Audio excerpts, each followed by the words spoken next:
Trinidad and Tobago's participation at the Paralympic Games started at 9:45 this morning when Shanntol Ince took to the pool in the women's 400-meter freestyle.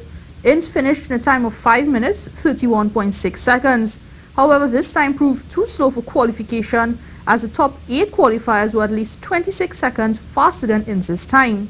Akeem Stewart, however, will be in action this afternoon at 5:45 p.m. in the men's javelin F44 category.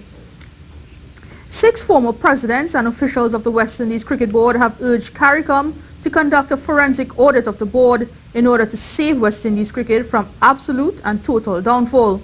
Ken Gordon, Pat Russo, Anthony Dial, Charles Wilkin, Bruce Nansen and Imran Khan all lament the current state of the game, which they say is being run by a group of untouchables.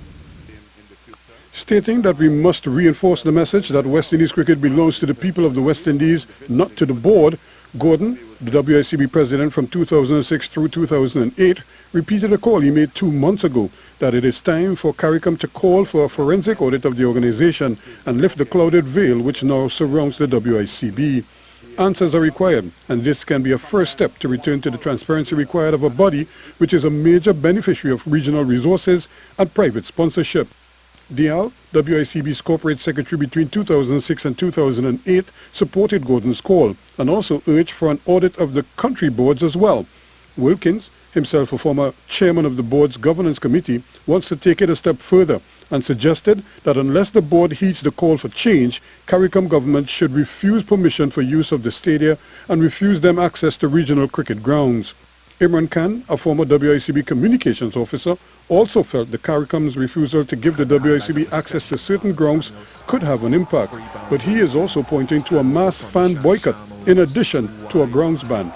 In reply, the WICB pointed to its recent hiring global consultants PricewaterhouseCoopers and KPMG to conduct the audit operations for the board, which has received a hefty sponsorship boost in recent years and is nearing a positive position, if not already in the black.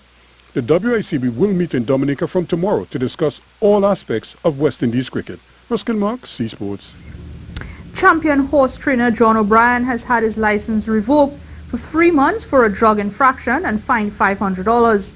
O'Brien is chasing a hat-trick in this year's Trinidad Derby, which will run off on September 24th, and has the Derby favourite Crown the King, along with How Sweet It Is, Magical Victory, Mint Condition and Blazing Spirit all under his care. His suspension, which takes effect from next week Saturday, stems from the positive samples returned by Desert Dancer, which finished second to Mint Condition in the Royal Colours Classic and second to Trini Navigator in the Sugar Mike Stakes. Desert Dancer tested positive for steroid stanozolol. John O'Brien's stable jockey Keron Kalawan had also been suspended for 6 race days arising out of a disorderly conduct charge. FIFA has rejected appeals from Atletico Madrid and Real Madrid against their transfer bans for breaching rules governing the transfer and registrations of players under the age of 18. The Spanish Giants were originally sanctioned by FIFA in January, but their punishments were provisionally lifted pending this appeal. That enabled them to register new players in the most recent transfer window, but they are now banned from doing so in the next 2 windows. Atletico and Real have also been fined $696,000 and £278,000 respectively. Both have said they will appeal to the Court of Arbitration for Sports.